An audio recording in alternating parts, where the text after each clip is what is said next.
அதுக்கப்புறமா செய்தி கொடுக்கும்படியாக சிஸ்டர் அனு கிட்ட அன்புடன் கேட்டுக்கொள்கிறேன்.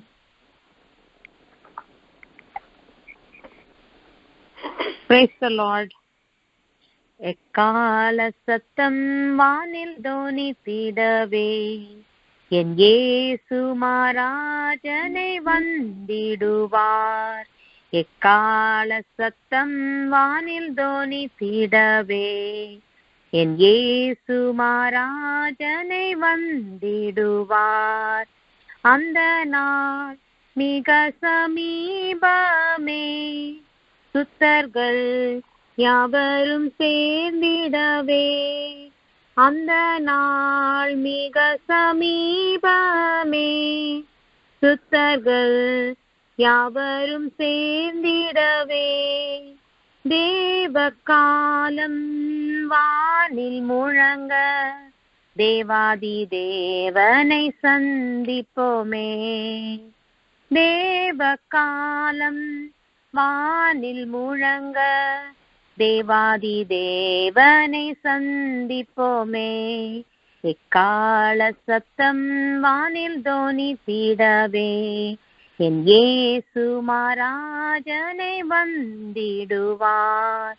வானவும் பூமியும் மாறிடினும் வல்லவர் வாக்கு தாமாறிடாதே. வானவும் பூமியும் மாறிடினும் வல்லவர் வாக்கு தாமாறிடாதே. தேவதூதர் பாடல் தோனிக்க தேவன் அவரை சந்திப்போமே. தேவதூதர் பாடல் தோனிக்க தேவன் அவரை சந்திப்போமே. எக்கால சத்தம் வானில் தோனித்திடவே என் இயேசு மகாராஜனை வந்திடுவார். கன்னிமை நேரத்தில் மாறிடுவோம், விண்ணிலே யாவரும் சேர்ந்திடுவோம். கன்னிமை நேரத்தில் மாறிடுவோம், விண்ணிலே யாவரும் சேர்ந்திடுவோம். கண்ணீர் கவலை அங்கே இல்லை, கர்த்தர் தாமே வெளிச்சமாவார். கண்ணீர் கவலை அங்கே இல்லை, கர்த்தர் தாமே வெளிச்சமாவார். எக்கால சத்தம் வானில் தோனித்திடவே என் இயேசு மகாராஜனை வந்திடுவார். கர்த்தரின் வேலையை நாம் அறிவோம், கர்த்தரின் சித்தமை செய்திடுவோம். கர்த்தரின் வேலையை நாம் அறிவோம், கர்த்தரின் சித்தமை செய்திடுவோம். பலங்கள் யாவையும் அவரே அளிப்பார், பரமனோடெந்தும் வாழ்ந்திடுவோம். பலன்கள் யாவையும் அவரே அளிப்பார், பரமனோடென்றும் வாழ்ந்திடுவோம். எக்கால சத்தம் வானில் தோனித்திடவே என் இயேசு மகாராஜனை வந்திடுவார். எக்கால சத்தம் வானில் தோனித்திடவே என் இயேசு மகாராஜனை வந்திடுவார். Praise the Lord. Thank you. Hallelujah. Praise the Lord. இந்த நல்ல நேரத்துக்காக ஆண்டவருக்கு நன்றி செலுத்துகிறேன். இன்று தியானத்துக்காக ஆண்டவர் தந்த விஷயம் சிறு அளவு விசுவாசம், a little faith. இத குறித்து நம்ம பார்க்கலாம். நமக்கு எல்லாருக்கும் நன்றாக தெரிகிற ஒரு வேத வசனம் தான் இது. மத்தேயு 17:20-21 நமக்கு எல்லாருக்கும் நன்றாக தெரியும். அதை குறித்து நான் இன்று பிரசங்கம் பண்ண விரும்புகிறேன். ஹல்லேலூயா, பிரைஸ் தி லார்ட். வாசிக்கிறேன். அதற்கு இயேசு, உங்கள் விசுவாசத்தினால் அல்லாத கடுகு அளவு விசுவாசம் உங்களுக்கு இருந்தால் நீங்கள் இந்த மலையை பார்த்து இவ்விடம் விட்டு அப்புறம் போ என்று சொல்ல அது அப்புறம் போம். உங்களால் கூடாத காரியம் ஒன்றும் இராது என்று மெய்யாகவே உங்களுக்கு சொல்லுகிறேன். அது 20வது வசனம், மத்தேயு 17:20. இதுல ஆண்டவர் சொல்லுகிறார், கடுகு அளவு விசுவாசம். கடுகு அளவு நமக்கு தெரியும், கடுகு எவ்வளவு சின்னதா இருக்குன்னு. அப்ப அந்த அளவு விசுவாசம் இருந்தால் போதும், மலையே நீ அப்புறம் போன்னு சொல்லும் போது அது போயிடும் சொல்லி ஆண்டவர் சொல்லி இருக்கிறார் இந்த வசனத்துல. அப்ப கடுகுன்னு சொல்லும் போது நம்ம எதுக்காக நம்ம இந்தியன் குக்கிங் எல்லாம் பண்றோம். நம்ம எதுக்கு கடுகு உபயோகம் பண்ணோம்னா அதுக்கு நல்ல மனம் உண்டு. அப்ப அந்த கடுகு அப்படியே அது வெடிச்சு வரும்போது, அப்படியே பிளந்து வரும்போது அந்த வாசனை நம்ம செய்யற நம்ம என்ன செய்யறோமோ அந்த குக்கிங்ல அப்படியே அந்த மனம் வர்றதுக்காக தான் நம்ம எல்லாருமே இந்த இந்தியன் குக்கிங்ல சமையல் பண்ணும்போது கடுகு நம்ம பிரயோஜனம் பண்ணிக்கிறோம். அப்போ இந்த கடுகு அது எப்படிப்பட்ட ஒரு காரியம்னா, அதற்கு அப்படியே அது எப்படி சொல்லணும்னா, இங்கிலீஷ்ல சொல்லணும்னா அப்படியே கம்பேக்டா இருக்கு. அப்ப அதற்கு உள்ள அந்த கடுகுக்குள்ள இருக்கிற அந்த காரியங்கள் எல்லாம் இடுக்கமா இடிச்சு அப்படியே ஒரு சின்ன ஒரு சீடு மாதிரி, ஒரு சின்ன கடுகு ரொம்ப சிறிதா இருக்கும். அப்ப இது எல்லாமே அதுக்குள்ள அந்த குணங்கள் எல்லாம் உள்ள அப்படி இடிச்சு இருக்கிறதுனாலதான் அது சூடு அந்த தீ அந்த சூடு வரும்போது அது அப்படியே அது பிளந்து அந்த வாசனை தருகிறது. அப்போ ஆண்டவர் அதனாலதான் அதை தேர்ந்தெடுத்திருக்கிறார். இப்ப சிறிதான காரியங்கள் உலகத்துல பல காரியங்கள் இருக்கு, ஆனாலும் ஆண்டவர் இந்த கடுகை குறித்து சொல்லி இருக்கிறார். அப்போ இந்த கடுகு அதை வெடித்து வரும்போது எவ்வளவு ஒரு வாசனையை தருகிறது. அப்போ இதுல நாம பார்க்கிறோம், அந்த வசனத்துக்கு கீழாக வர 21வது வசனத்தை நான் வாசிக்கிறேன். இந்த ஜாதி பிசாசு ஜபத்தினாலும் உபவாசத்தினாலும் இன்றி மற்ற விதத்தினாலும் புறப்பட்டு போகாது என்றார். அப்போ இந்த ஜாதி பிசாசு. அப்ப எதை குறித்து ஆண்டவர் சொல்லுகிறார்னா, அதற்கு முன்பாக வாசித்து பார்க்கணும். மத்தேயு 17:15-19 வாசிக்கும் போதுதான் தெரியும் இதை எதை குறித்து ஆண்டவர் சொல்லுகிறாரு.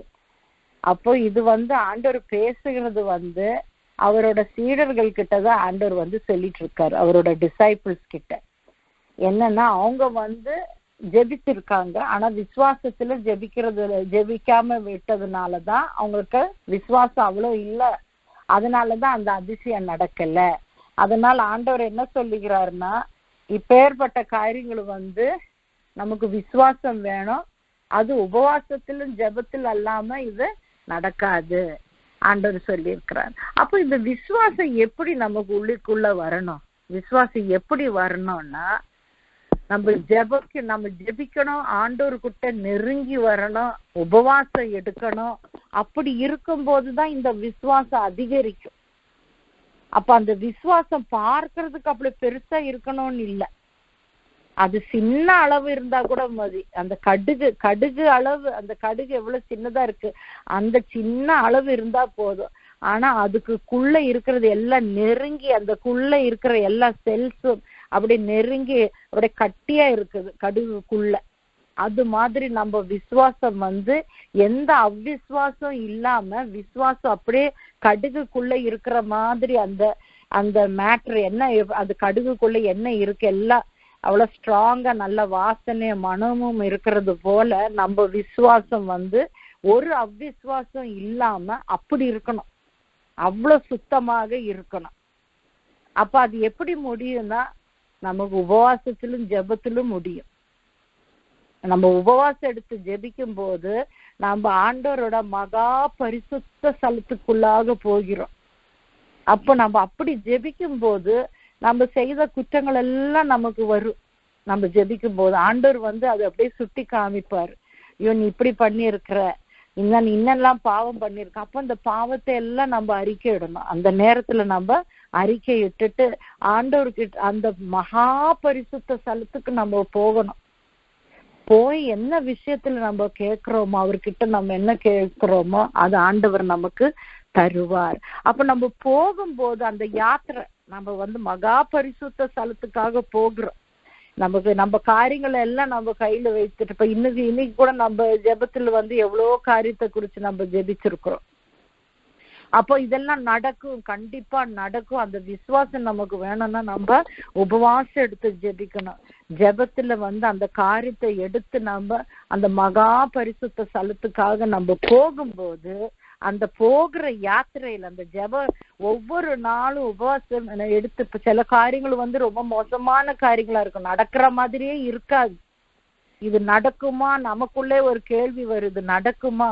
அப்படிப்பட்ட காரியங்கள் சில நாட்கள் நம்ம விசுவாசத்துல ஜெபிக்கும் போது, உபவாசம் எடுத்து ஜெபிக்கும் போது அந்த நாட்கள்ல ஆண்டவர் நம்மை மாற்றுவார். அப்ப நமக்குள்ள எந்த அவ்விசுவாசம் இல்லாத வண்ணம் நமக்கு ஆண்டவர் ஒரு பெரிய ஒரு விசுவாசத்தை ஆண்டவர் தருவார். அந்த விசுவாசம் எப்படி இருக்குன்னா, கண்டிப்பா ஆண்டவர்கிட்ட அந்த ஆசீர்வாதத்தை பெரும்படியாக நாம கேட்கிற என்ன காரியமா இருந்தாலும் அது ஆண்டவர் தரும்படியாக அப்படிப்பட்ட ஒரு விசுவாசமாக இருக்கணும். அது பார்க்கும்போது ரொம்ப பெருசான அளவு வேண்டாம், ஆனா அந்த சின்ன அளவுக்குள்ள எவ்வளவு விசுவாசம் இருக்கு, ஒரு அவ்விசுவாசம் இல்லாத சுத்தமாக இருக்கிறதா, அதுதான் ரொம்ப முக்கியமான காரியம். அதனாலதான் ஆண்டவர் இத கடுகை குறித்து ஆண்டவர் சொல்லி இருக்கிறார். அது அவ்வளவு சிறிதா இருந்தாலும் அதுல எந்த அவ்விசுவாசமும் இல்லாம அவ்வளோ முழுமையா விசுவாசம் மாத்திரமே இருக்கு. அதனாலதான் ஆண்டவர் அந்த கடுகை சுட்டி காமிக்கிறார். அப்ப இதற்கு முன்பாக நம்ம வாசிக்கும் போது தெரியும் இது எந்த விஷயத்துல குறிச்சுதான் ஆண்டவர் இத அவரோட சீடர்களுக்கிட்ட பேசியிருக்கிறார், அது என்ன விஷயம்னு சொல்லி நம்ம பார்க்கலாம். யாராவது வாசிங்க, மத்தேயு 17:15-19. Matthew chapter 17:15-19. ஆண்டவரே, என் மகனுக்கு இரங்கும். அவன் சந்திர ரோகியாய் கொடிய வேதனைப்படுகிறான். அடிக்கடி தீயிலும் அடிக்கடி ஜலத்திலும் விழுகிறான். அவனை உம்முடைய சீஷர்களிடத்தில் கொண்டு வந்தேன். அவனை சொஸ்தமாக்க அவர்களால் கூடாமற் போயிற்று என்றான். இயேசு பிரதித்திரமாக, விசுவாசம் இல்லாத மாறுபாடுள்ள சந்ததியே, எதுவரைக்கும் நான் உங்களோடு இருப்பேன்? எதுவரைக்கும் உங்களிடத்தில் பொறுமையா இருப்பேன்? அவனை என்னிடத்தில் கொண்டு வாருங்கள் என்றார். இயேசு பிசாசை அகற்றினார். உடனே அது அவனை விட்டு புறப்பட்டது. அந்நேரமே அந்த இளைஞன் சொஸ்தமானான். அப்பொழுது சீஷர்கள் இயேசுவினிடத்தில் தனித்து வந்து, அதை துரத்திவிட எங்களால் ஏன் கூடாமற் போயிற்று என்று கேட்டார்கள். ஆமென். அல்லேலூயா, ஸ்தோத்திரம். அப்ப இந்த விஷயம் என்ன நடந்திருக்குன்னா, ஒரு ஆள் அவரோட மகனை கொண்டு வந்திருக்கிறார். அப்ப அந்த மகனுக்கு என்ன இருக்குன்னா, பிசாசு பிடிச்சிருக்கு. அந்த மகனுக்குள்ளாகவே பிசாசு வாசம் பண்ணிட்டு இருக்கு. அப்ப அந்த பிசாசு என்ன பண்றதுன்னா, அந்த வாலிபனை ஒவ்வொரு நாளும் ரொம்ப கொடுமை பண்ணிட்டே இருக்கிறது. தீயிலெல்லாம் குதிக்கிறதுக்காக தூண்டிட்டு இருக்கோம். தீயில குதி, நீ அங்க தண்ணியில குதி, ஏன்னா அவன் எப்படியாவது தற்கொலை பண்ணணும்னு சொல்லிட்டு இந்த பிசாசு அந்த வாலிப பையனை தூண்டிட்டே இருக்கு ஒவ்வொரு நாளும். அப்போ அப்படி இருக்கும்போது அவன் அவ்வளோ கஷ்டத்துல இருக்கும்போது இவர் விசுவாசத்தோட வருகிறார். அந்த மகனும் ஆயிட்டு இந்த சீடர்களை தான் பார்த்திருக்கிறார். அப்போ அவர்களுக்கிட்ட இவர் கேட்கிறார், நீங்க கொஞ்சம் ஜெபிங்க. அப்போ அவங்கள பார்த்த உடனே கேட்கும்போது அவங்க ஜெபிச்சுட்டு அது நடக்கவே இல்லை, ஒண்ணுமே ஆகல. அப்பதான் ஆண்டவர் என்ன பண்ணிருக்கிறாருன்னா, ஆண்டவர் அகற்றி அந்த பிசாசை அவனுக்கு அந்த பிசாசுல இருந்து விடுதலை கொடுத்த உடனே அவன் சொஸ்தமானான். அதுதான் நம்ம வாசிக்கிறோம். அப்போ உடனே நம்ம சீடர்கள் கேக்குறாங்க ஆண்டவர்கிட்ட, அது ஏன் எங்களால முடியல, அது எதனால நாங்க ஜெபிக்கும் போது அது நடக்கலையே அப்படி கேட்கும் போதுதான் அவர் அதற்கு உத்தரமாக பதில் கொடுக்கிறார். அந்த பதிலு தான் நம்ம வாசித்தோம். 20-21 வாசித்தோம். இந்த பிசாசு எப்படி போகும்னா, விசுவாசம் நமக்கு தேவையாக இருக்கு, கடுகளவாவது விசுவாசம் உமக்கு வேணும். அப்ப இது மாதிரி உள்ள காரியங்கள் விசுவாசத்திலும் ஜெபத்திலும்னாலதான், உபவாசத்திலும் ஜெபத்தினாலதான் இது நடக்கும் அப்படின்னு சொல்லி ஆண்டவர் அது தெளிவாக கொடுத்திருக்கிறார். அப்ப எப்பொழுதுமே நாம எல்லாருமே இந்த வசனத்தை சொல்லும் போது எல்லாருமே இந்த கடுகு அளவு விசுவாசம் இருந்தா போதும், மலையை நீங்குன்னு சொல்லும் போது அது நீங்கி போயிடும் அப்படி எல்லாரும் சொல்லுவாங்க. ஆனா அதற்கு கீழே நாம என்ன செய்ய வேண்டியன்னு உள்ள ஒரு காரியம் இருக்கு. நாம என்ன செய்ய வேண்டும், அந்த விசுவாசம் நமக்குள்ள அதிகரிக்கணும். ஒரு அவ்விசுவாசம் கூட இல்லாம அவ்வளவு சுத்தமான விசுவாசம் எப்படி நமக்கு கிடைக்கணும்னு சொல்லி அதுக்குதான் ஆண்டவர் அது சொல்லிக்கிற காரியம் எல்லாருமே அப்படியே விட்டுடுவாங்க, யாருமே அவ்வளவு வாசிக்க மாட்டாங்க. அப்ப இத எடுத்து சொல்லுவாங்க. அப்ப அதுக்கு கீழே வர்ற வசனம் தான் உபவாசத்திலும் ஜெபத்தினாலும். அப்ப நம்மளும் ஆண்டவரோட பிள்ளைகள், நமக்கு எல்லாருக்குமே விசுவாசம் உண்டு. ஆனாலும் கொஞ்சம் அவ்விசுவாசம் செல்போம் நடுவில் அப்படியே உள்ள வர மாதிரி இருக்கும். சில காரியங்கள் நம்ம விசுவாசம் வைப்போம், ஆனாலும் அவ்விசுவாசம் அப்படியே நுழைந்து வரும்போது என்ன ஆகுறதுன்னா, அந்த விசுவாசம் பூர்ணமாக இருக்காது. அது பூர்ணமா இருக்காது. அந்த பூர்ணமா இருக்கிறதுக்கு தான் ஆண்டவர் சொல்லுகிறார். அந்த விசுவாசம் எப்படி இருக்கணும்னா, ரொம்ப பெருசா இருக்கக்கூடாது, அது சின்ன அளவா இருந்தா கூட அதுக்குள்ள அவ்விசுவாசம் இருக்கக்கூடாது, மொத்தம் விசுவாசமாக இருக்கணும். அப்ப நமக்கு நம்ம ஒரு காரியத்துக்காக ஜெபிக்கிறோம்னா, ஜெபித்து எழுந்த உடனே, இது எனக்கும் சேர்த்துதான் நான் சொல்லுகிறேன். இப்ப நம்ம ஒரு விஷயத்துக்காக ஜெபிக்கிறோம், ரொம்ப அழுது ஜெபிக்கிறோம், அப்படியே ரூம்ல ஏறி நம்ம யாரும் என்ன பார்க்க வேண்டாம், நான் அழுது ஜெபிக்க போறேன்னு சொல்லி முழங்கால் இட்டு அங்க இருந்து ஜெபித்து அப்படியே அழுது ஜெபித்த பிறகு எழுந்து நம்ம போகிறோம், ஜெபித்த பிறகு போகிறோம். அப்ப அந்த நேரத்துல நமக்கு எப்படி இருக்கும், ஒரு விசுவாசம், ஆண்டவர் கேட்டாச்சு, என்னோட ஜெபம் கேட்டாச்சு, இனி நான் பாரப்பட வேண்டிய அவசியமே இல்லை, அப்படிப்பட்ட ஒரு எண்ணம் நமக்கு உண்டா? அதுக்கப்புறம் நம்ம அந்த ரூமை விட்டு வெளியில போனோம்னா திருப்பி அந்த காரியங்கள் தான் ஞாபகத்துக்கு வரும். எதை நம்ம ஆண்டவர்கிட்ட ஜெபித்தோமோ, எந்த விஷயத்த நம்ம ஆண்டவர்கிட்ட ஜெபித்தோமோ, திரும்பவும் அதுதான், ஐயோ இது நடக்குமா, ஐயோ நான் என்ன பண்ணுவேன், எனக்கு ஏன் இந்த சோதனை, திரும்பவும். அப்ப நம்ம யார்கிட்ட இவ்வளவு நேரம் பேசிட்டு வந்தோம், யார்கிட்ட ஜெபிச்சுட்டு வந்தோம்? வானத்தையும் பூமியே உண்டாக்கின ஆண்டவர். அப்ப நம்ம விஷயங்கள் எவ்வளவு சின்ன விஷயம், பெரிய காரியங்களே செய்தவர் ஆண்டவர், பெரிய பெரிய காரியங்களை. நம்ம வேத வசனத்துல வாசிக்கும் போது செங்கடலை பிளந்தவர், என்னெல்லாம் பெரிய பாறையிலிருந்து தண்ணீர் நமக்கு உண்டாக்கி தந்தார், பெரிய காரியங்கள் எல்லாம் செய்திருக்கிறார். அது மாத்திரம் இல்ல, அவரு உலகத்துல வந்த போது, நம்ம ஏசப்பா உலகத்துல வந்த போது கூட எவ்வளவு குருடரை காட்சி கொடுத்திருக்கிறார். அப்புறம் எவ்வளவு வியாதிகள் எல்லாம் ஆண்டவர் சுகப்படுத்திருக்கிறார். ஜெனிச்ச நாள்ல இருந்து, எப்போ ஒருத்தர் உண்டாயின நாள்ல இருந்தே அவருக்கு நடக்க முடியாம இருக்கிற முடந்தனை கூட ஆண்டவர் விடுவிச்சிருக்கிறார், நடக்க வைத்திருக்கிறார். அப்ப இவ்வளோ ஆண்டவர் செய்ய முடியும் ஒரு ஆண்டவர் கிட்ட நாம அவ்வளோ நேரம் ஜெபித்து அழுத போது ஆண்டவர் என்ன சொல்லுகிறார்? நம்ம அழுகும் போது, நொறுங்குண்ட இருதயத்தோடு நம்ம ஜெபிக்கும் போது அவர் நம்ம அருகிலே வருகிறார், ஆண்டவர் சொல்லி இருக்கிறார். அப்போ ஆண்டவர் நம்ம அருகிலே அந்த ஜெபத்தை கேட்டிருக்கிறார்.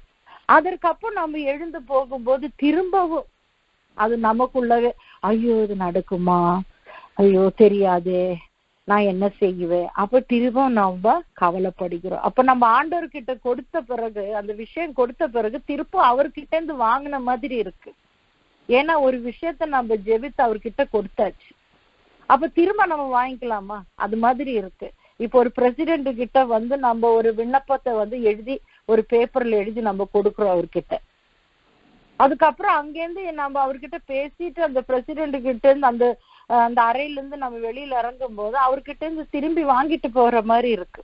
நம்ம என்னெல்லாம் எழுதி கொடுத்துருக்குறோமோ, என்னெல்லாம் காரியங்களை நீர் எங்களுக்கு செய்து தாருது சொல்லி பிரசிடென்ட் கிட்ட என்னெல்லாம் நம்ம வேண்டுதல் எல்லாம் கொடுத்துருக்குறோமோ அதெல்லாம் திரும்ப அவர்கிட்ட இருந்து வாங்கிட்டு போற மாதிரி இருக்கும்.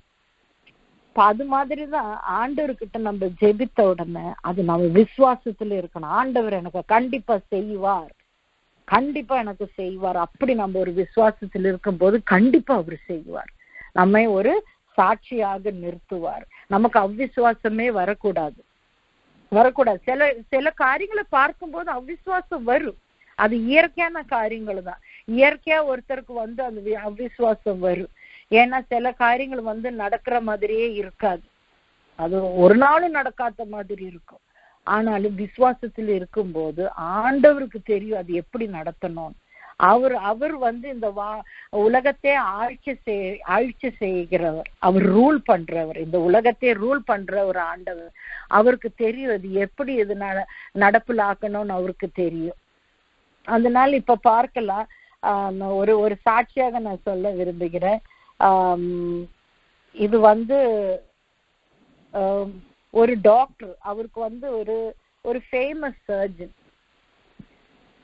அப்ப அவர் ஏதோ ஒரு பெரிய மீட்டிங்காக அவர் ஒரு ஃபிளைட் எடுத்துட்டு அவர் போயிட்டு இருக்காரு. அப்போ வேற ஒரு கிராமத்துல ஒரு ஸ்திரீ தன்னோட பிள்ளைக்கு என்ன ஒரு வியாதி, அது ஒரு குணமே படுத்த முடியாத அளவுக்கு ஒரு வியாதி ஏதோ ஒரு சர்ஜனாலதான் அந்த சர்ஜரி செய்ய முடியும், அந்த ஆபரேஷன் செய்ய முடியும்னு சொன்னா ஏதோ ஒரு ரொம்ப ஃபேமஸா இருக்கிற ஒரு சர்ஜன். அது இந்த ஸ்திரீக்கு நன்றாக தெரியும். அதை வைத்து இவர் ஜெபிச்சுட்டே இருக்காங்க. ஆனா அவங்களுக்கு வேண்டிய அந்த பணம் ஒன்றும் கிடையாது. சர்ஜனுக்கு எல்லாம் போகணும்னா நிறைய பணம் அவசியமா இருக்கும், அதுக்கெல்லாம் வேண்டிய அவசியம் இருக்கு. ஆனா இவங்க அது ஒண்ணுமே இல்லை, ஏழையான ஒரு ஸ்திரீ. ஆனா அவங்களுக்கு என்ன இருந்திருந்துன்னா இயேசு சாமியோட மேல விசுவாசத்துல அவங்க அப்படியே இருந்து ஜெபித்து உபவாசம் எடுத்து ஜெபித்து விசுவாசத்துல இந்த சர்ஜனே என்னோட பிள்ளை ட்ரீட்மெண்ட் பண்ணணும், சர்ஜரி பண்ணணும்னு சொல்லிட்டு ஜெபித்துட்டு இருந்தாரு.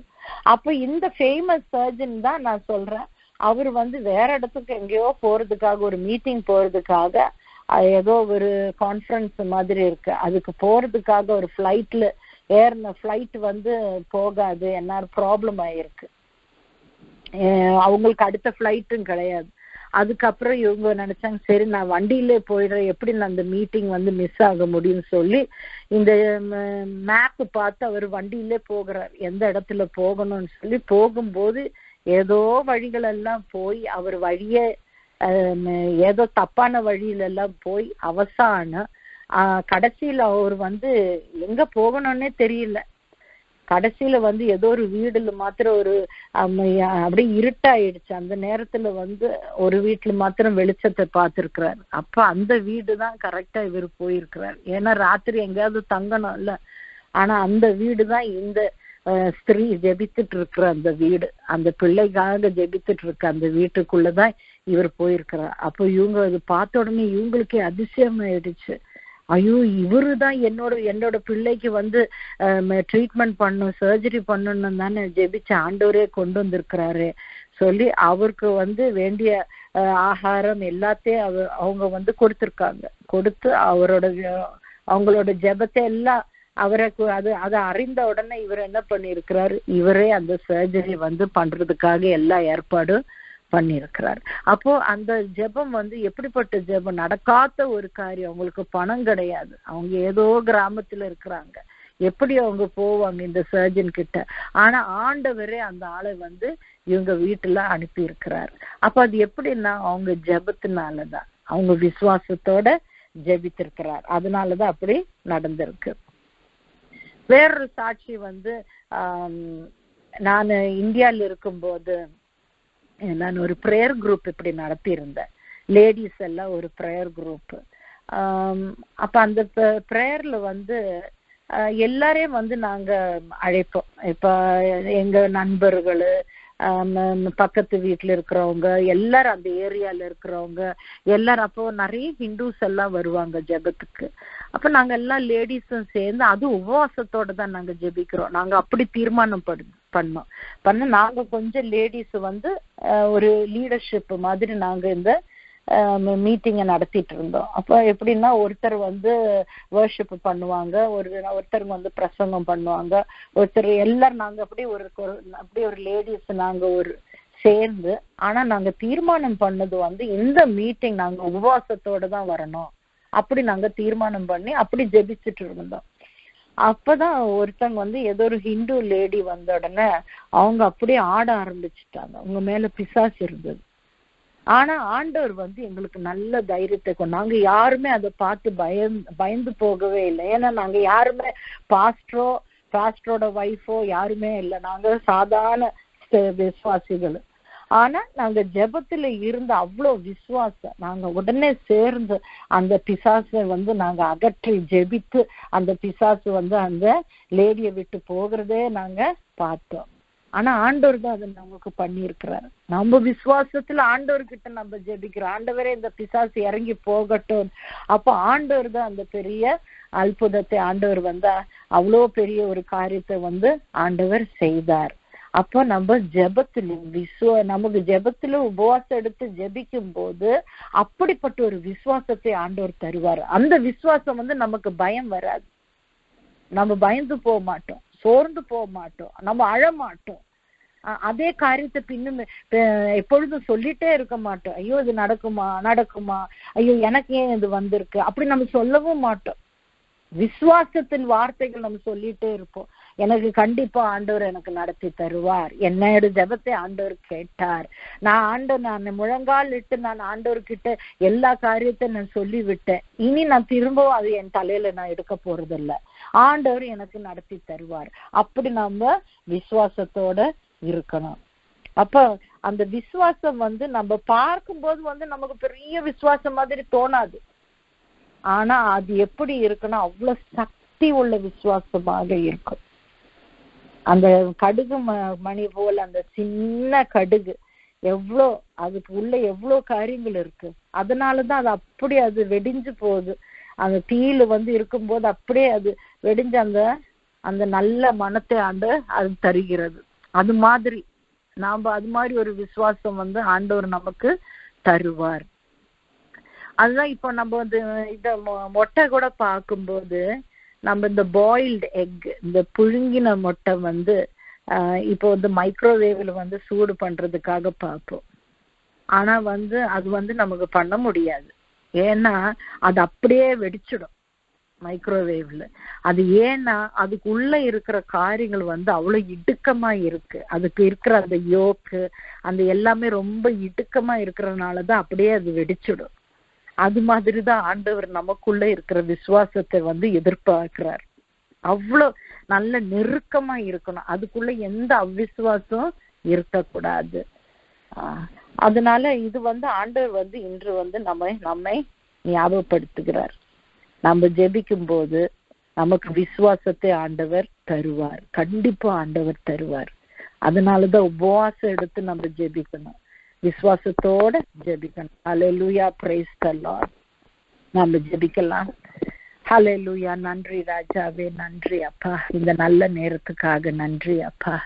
ஹல்லேலூயா, ஸ்தோத்திரம் அப்பா. நீர் எங்களோடு பேசினீர் ஐயா. ஹல்லேலூயா. இந்த வேத வசனத்து மூலம் நீர் எங்களோடு பேசினதுக்காக நன்றி. ஹல்லேலூயா. எப்பொழுது நாங்கள் ஜெபிக்கும் போது ராஜாவே நீர் எங்கள் பிரார்த்தனையை கேட்கிறீர். அந்த விசுவாசத்தோட, அந்த சந்தோஷத்தோட, அந்த சமாதானத்தோட நாங்கள் புறப்பட்டு போக நீர் எங்களுக்கு உதவி செய்யும் அப்பா. ஹல்லேலூயா, ஸ்தோத்திரம். ஒரு நாள் அவ்விசுவாசம் வராதபடி, ஒரு துள்ளி போலும் ஹல்லேலூயா அவ்விசுவாசம் எங்களுக்குள்ள வராதபடி ஹல்லேலூயா விசுவாசத்தால நாங்கள் நிறைந்திருக்க நீர் உதவி செய்யும் அப்பா. ஹல்லேலூயா, ஸ்தோத்திரம் ராஜாவே. நாங்கள் ஒவ்வொருத்தருக்காக ஜெபிக்கிறோம். இந்த பிரேயர் லைன்ல இருக்கும் ஒவ்வொரு சகோதரர், ஒவ்வொரு பிள்ளைகள், வாலிப பிள்ளைகள் ஒவ்வொருத்தருக்காக ஜெபிக்கிறோம் அப்பா. ஹல்லேலூயா. எங்கள் பெற்றோர்களுக்காகவும் ஜெபிக்கிறோம் அப்பா. முதிர்ந்தவர்களுக்காக ஜெபிக்கிறோம் அப்பா. ஒவ்வொருத்தரையும் உமது கருத்தில் தருகிறோம் ராஜாவே. இந்த நாள்ல அப்பா நீர் பெரிய காரியங்களை செய்யும் அப்பா. என்னெல்லாம் விஷயங்களுக்காக ஜெபிக்கிறோமோ அது எவ்வளவு நாள் ஆனாலும் பரவாயில்ல ராஜாவே. ஹல்லேலூயா. அந்த ஹல்லேலூயா நீர் ஒரு பெரிய அதிசயத்தை செய்ய போறதுக்காக நாங்கள் இப்பொழுதே நன்றி சொல்கிறோம் அப்பா. ஹல்லேலூயா ஸ்தோத்திரம். ஒரு பெரிய ஒரு விடுதலை தாரும் அப்பா. ஹல்லேலூயா ஸ்தோத்திரம். எல்லா வியாதிகளிலிருந்தும் விடுதலை தாரும் அப்பா. மற்றவர்கள் கிட்ட சொல்லும்படியாக இருக்கிற காரியம் அல்லாது இருக்கிற ஒவ்வொரு காரியங்கள் உண்டு ராஜாவே ஸ்தோத்திரம் அப்பா. ஹல்லேலூயா எங்கள் இதயத்தில் அப்பா ஸ்தோத்திரம் ஒரு ஆழ்ந்த துக்கத்தை தருகிற பல காரியங்கள் உண்டப்பா. ஹல்லேலூயா ஸ்தோத்திரம். இரவு நேரங்கள் எல்லாம் கண்ணீர் விட்டு உறங்குற போல இருக்கிற காரியங்கள் உண்டு ராஜாவே. ஹல்லேலூயா ஸ்தோத்திரம் அப்பா. ஒருத்தருக்கு போலும் தெரியாத வண்ணம் ஹல்லேலூயா ஸ்தோத்திரம் என்னெல்லாம் பிரயாசங்கள் எங்களுக்குள்ள இருந்தாலும் நீர் அதை அறிகிறீர் அப்பா. ஸ்தோத்திரம் அப்பா. ராஜாவே ஜெபிக்கிறோம் அப்பா. ஒரு விடுதலை தாரும் ஹல்லேலூயா. ஒரு நல்ல விசுவாசத்தை கொடுமப்பா. ஹல்லேலூயா. கடுகு மணி போல விசுவாசம் இருந்தாலே போதும் நீர் சொல்லி இருக்கிறீர் ராஜாவே. ஹல்லேலூயா. உமது பிள்ளைகளுக்கு நல்ல விசுவாசத்தை தாருமப்பா. விசுவாசத்தோட ஜெபித்து அந்த பெரிய காரியங்களை காணும்படியாக நீ செய்யும் நல்ல சாட்சி உள்ள ஜனமாக நீர் மாற்றும் அப்பா. ஹல்லேலூயா. உம்மால் கூடாத காரியங்கள் ஒன்றுமே இல்ல ராஜாவே. உம்மால் கூடாத காரியங்கள் ஒன்றுமே இல்லப்பா. ஹல்லேலூயா. பெரிய விடுதலை தாரும் அப்பா. விடுதலை நாயகனே ஹல்லேலூயா. உம்மை அழைக்கிறோம் அப்பா. எங்கள் வீடுகளை வாரும் அப்பா. விடுதலை தாரும் அப்பா. ஹல்லேலூயா ஸ்தோத்திரம் அப்பா. இயேசுவின் இரத்தத்தில் victory in the blood of Lord Jesus Christ. Hallelujah. நீர் வாசம் செய்யும் எங்கள் வீடுகளில் வாசம் செய்யும் அப்பா. விடுதலை தாரும் சமாதானத்தை சந்தோஷத்தை தாரும் அப்பா. ஹல்லேலூயா. சாட்சியுள்ள ஜனமாக மாற்றும் அப்பா. நன்றி. எங்கள் ஜெபத்தை கேட்டதுக்காக நன்றி. இயேசு கிறிஸ்துவின் நாமத்தில் இந்த ஜெபத்தை ஏறெடுக்கிறோம் நல்ல பிதாவே. ஆமென். ஆமென். ஹல்லேலூயா. ஆசீர்வதிக்கப்பட்டதான செய்திக்காக நம்ம ஆண்டவரை துதிப்போம். அனுதினமும் நம்ம வாழ்க்கையில நம்ம விசுவாசம் ஹல்லேலூயா சிஸ்டர் சொன்ன பிரகாரமாக ஆண்டவர் மேல் பூர்ணமான ஒரு நம்பிக்கை ஹல்லேலூயா கடுகுமணி போல இருந்தாலும் ஹல்லேலூயா அந்த விசுவாசம் பூரணமாக 100% ஆண்டவர் மேல் இருக்கும்படியாக தேவன் தாமே உதவி செய்வாராக. செய்து கொடுத்த சிஸ்டர் அனு கிட்ட நன்றியும் சிஸ்டர் பிரேனு கிட்ட ரொம்ப நன்றியும் சொல்கிறேன். ஹல்லேலூயா. ஒரு பழைய பாடல பாடும்படியாக சிஸ்டர் ஆண்டவர் உதவி செய்தார். தேவன் தாமே நம்ம ஒவ்வொருவரையும் ஆசீர்வதிப்பாராக. ஆமென். Sister PG. Amen. Amen. Praise the Lord. Thank the good Lord for blessing the Tamil prayer line tonight. Thank everybody who joined, participated, prayed. God bless us all. Thank you, Sister Pronu, for the beautiful song. Sister Anu, thank you for the blessed message. Let us continue to have faith in God, trust in Him. As read from Matthew chapter 17, 20 and 21. You don't have enough faith, Jesus told them. I tell you the truth, if you have faith even as small as a mustard seed, you could say to this mountain, move from here to there, and it would move. Nothing would be impossible. Nothing is impossible to our God. Let us continue to move forward with faith. God is with us. God is faithful. Let us also trust in Him, and because He is our God. Thank you, everybody. God bless us all. God's coming tarries. We will meet again next week. Thank you, Sister Susan, for leading the prayer line. God bless you all.